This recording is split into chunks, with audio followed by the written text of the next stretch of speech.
नमस्कार मैत्रिणींनो, मी शुभा कोकणी फ्लेवरमध्ये तुम्हा सर्वांचे स्वागत करते। आजची आपली रेसिपी आहे पातळ पोह्यांचा खमंग असा कुरकुरीत चिवडा।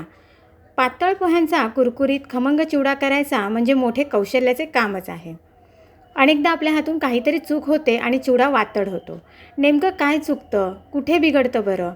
चिवडा म्हणजे लहान मुलांचाच काय पण अगदी मोठ्या माणसांचाही वीक पॉईंट आहे। दुपारी 4 वाजता टी टाईम झाला की काहीतरी तोंडात टाकावेसे वाटतेच। अशावेळी चिवडा नेहमी हाताशी असायलाच हवा। पाहुणे आले, आता ऐनवेळी झटपट काय करायचे अशी विचारत असताना घरात अगदी तयार असणाऱ्या चिवड्याचा मोठा आधारच होतो। मुलांना स्नॅक्ससाठी डब्यात द्यायलाही चिवडा अगदी उपयुक्त ठरतो। असा हा सगळ्यांना हवा असा वाटणारा चिवडा करताना बऱ्याचदा काहीतरी गडबड होऊन जातेच। असे होऊ नये आणि आपला चिवडा खमंग कुरकुरीत राहावा म्हणून ही रेसिपी नक्की ट्राय करून बघा। चला तर मग आता आपण पाहूया खमंग असा पोह्याचा चिवडा।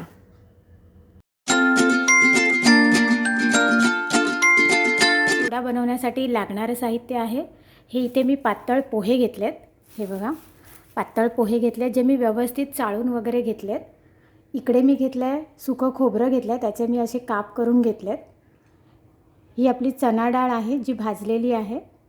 शेंगदाणे घेतलेत मी थोडे। इकडे मी घेतलंय कढीपत्ता, मीठ, हळद, हिंग, मोहरी, बडीशेप, धने आणि हिरवी मिरची आणि आपल्याला अजून लागणार आहे तेल आणि थोडीशी साखर।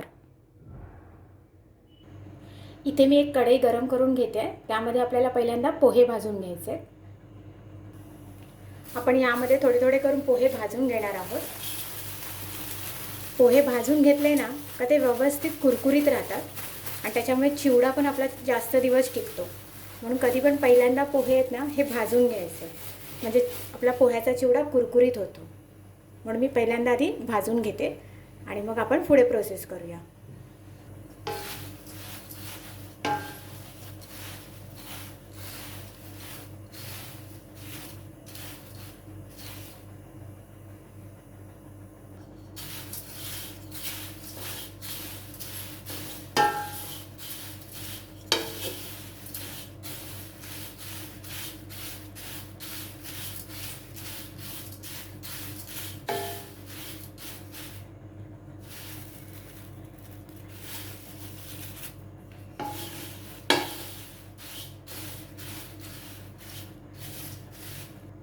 मंद गॅसवरती असं हळूहळू भाजून घ्यायचं आणि जरा पोहा असा आकसायला लागला ना का मग समजायचं आपला पोहा कुरकुरीत व्हायला सुरुवात झाली आहे आणि मग आपण काढायचा तो। आता अजून थोडा मी फ्राय करून घेते, त्याला असं जरासं भाजून घेते। आता कढई स्टीलची असल्यामुळे आपल्याला सतत हलवावं लागतं, नाहीतर तो खाली लागू शकतो ना, म्हणून। आपला पोहा आता जरासा भाजून झाला आहे, आपण नंतर पण व्यवस्थित परत परतून घेणारच आहोत, म्हणून हा आता मी एवढा सध्या ठेवते। छान झाला आहे बघा, कुरकुरीत असा झाला आहे आणि हा थंड झाल्याच्या नंतर अजून कुरकुरीत होतो। आता जरा नरम आहे त्याच्यामुळे तो तसा आहे, पण थंड झाल्यानंतर अजून कुरकुरीत होईल।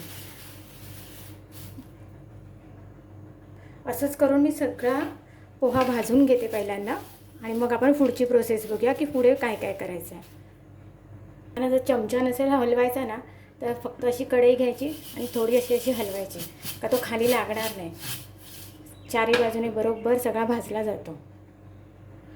आपला दुसऱ्यांदा पण भाजून घेतलेला पोहा व्यवस्थित झाला आहे, हा बघा।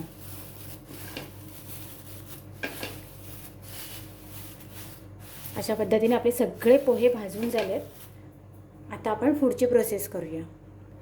आता मी इथे शेंगदाणे, डाळी आणि खोबरं हे तळून घेणार आहे, त्यासाठी मी इथे कढई ठेवली आहे।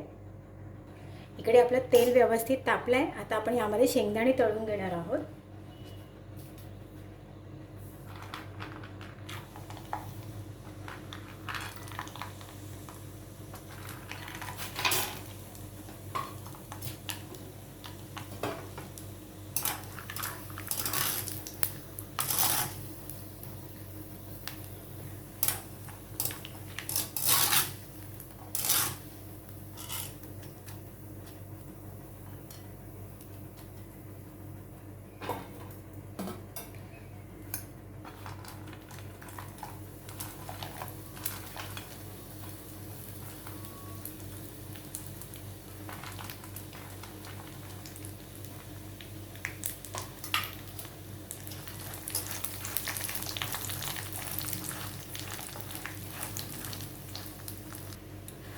खोबरं आहे ना थोडं ब्राऊन होईपर्यंत आपल्याला असं भाजून घ्यायचं आहे, म्हणजे तळून घ्यायचं आहे, सॉरी.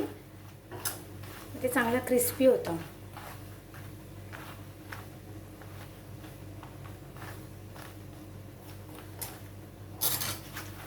हे बघा असं, हे बघा अशा पद्धतीने जरा ब्राउनिश करून घ्यायचं आहे.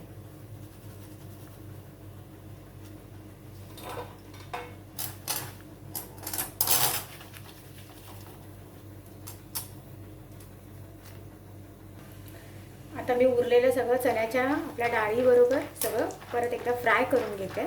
जे उरलेले डाळ आणि शेंगदाणे आणि खोबरं होतं आणि डाळ आपली, हे सगळं एकत्र परत फ्राय करून घेते. डाळ पण पटकन फ्राय होते. डाळ, शेंगदाणे आणि खोबरं आपलं असं भाजून झालेलं आहे. म्हणजे बघा तळून घेतलं आहे सगळं मी. आता हे बाजूला ठेवूया आणि ही जी गरम कढई आहे त्या कढईमध्ये आपण फोडणी करून घेऊया. म्हणजे ह्या तेलामध्येच आपण फोडणी करून घ्यायची. हे जे फोडणीसाठी आपण हे जे साहित्य घेतलं आहे ते आपण एक एक करून यामध्ये घालणार आहोत. तेल थोडं गरम झालेलंच आहे, तर त्यामध्ये आपण हे सगळं घालून घेणार आहोत. मोहरी घालणार आहे. मोहरी जरा व्यवस्थित तडतडली का मग बाकीचं साहित्य आपल्याला घालायचं आहे.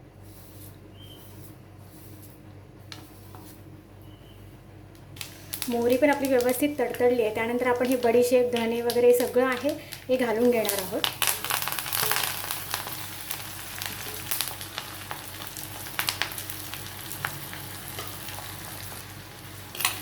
फोडणी व्यवस्थित आपण भाजून घ्यायची आहे. यामध्ये तुम्हाला पाहिजे तर तुम्ही लसूणही घालू शकता. मी यामध्ये घातली नाही आहे. लसूण आणि आलंही घालू शकता. ते थोडंसं असं दरदरीत असं वाटायचं आहे आणि ते ह्यामध्ये मिक्स करायचं आहे. त्यामध्ये पाणी घालायचं नाही आहे वाटताना, त्याचा पण फ्लेवर चांगला येतो.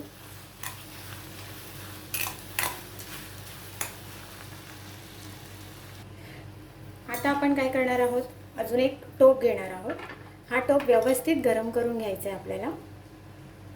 इथे टोप आपला गरम झाला आहे. यामध्ये मी अजून थोडंसं तेल घालून घेणार आहे, कारण ते तेल थोडंसं अपुरं पडेल म्हणून मी थोडंसं इथे तेल घालून घेतलं आहे. आता ह्या गरम तेलामध्येच मी ती मगाची फोडणी जी आहे ती मिक्स करून घेते.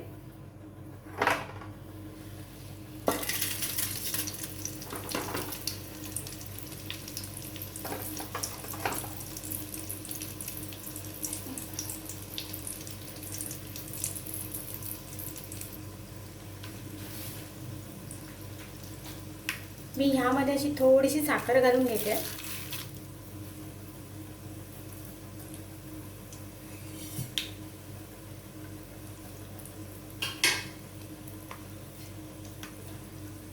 आता आपण या फोडणीमध्ये थोडे थोडे करून पोहे घालून घेणार आहोत.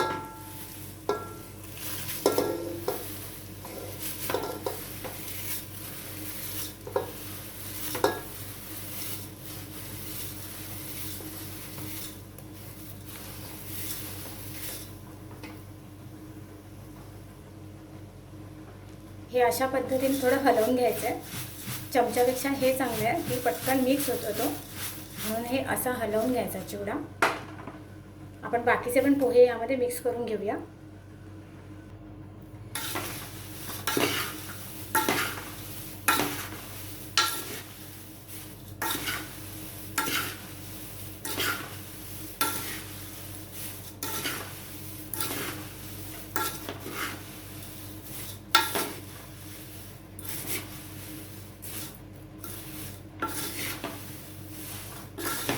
अशा पद्धतीने सगळा खालीवर करून घ्यायचा.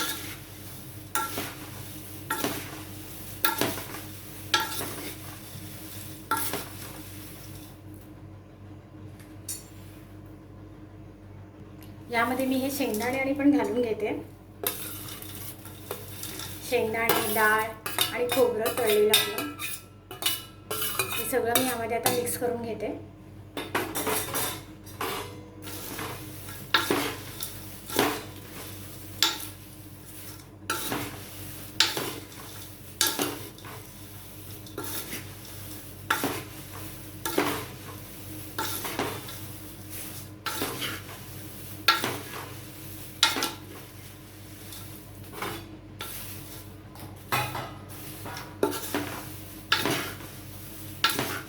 अशा पद्धतीने सगळा वर खाली करून घ्यायचा आहे. हळूहळू त्याला बरोबर कलर येणार आहे. आणि सगळ्यात महत्त्वाचं म्हणजे चिवडा हा मंद गॅसवरतीच आपल्याला बनवायचा आहे. हे बघा, हळूहळू त्याला पिवळा कलर यायला लागला आहे. पण आपल्याला असं परततच राहायचं आहे, खालीवर असं करतच राहायचं. तेव्हा तो सगळा हळद आपल्याला सगळ्या पोह्यांना लागते व्यवस्थित. आणि व्यवस्थित ते कुरकुरीत पण व्हायला सुरुवात होते आता पोहे. जर तुम्ही कच्चा ठेवला तर तो एकतर नरम पण पडेल आणि खराब पण होईल. म्हणून फोडणी व्यवस्थित असली पाहिजे.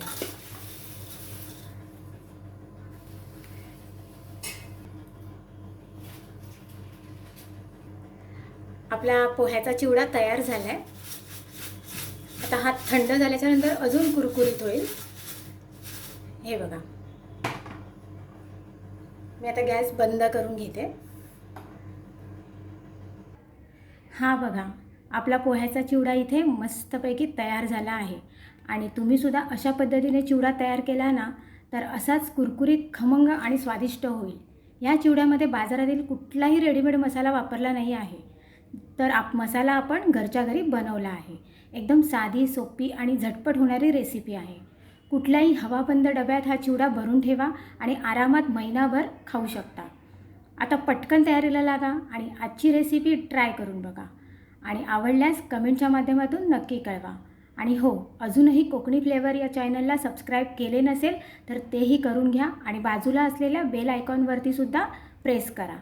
चला तर मग आता पुन्हा भेटूया अशाच नवीन रेसिपींसोबत. तोपर्यंत बाय बाय. थँक्यू.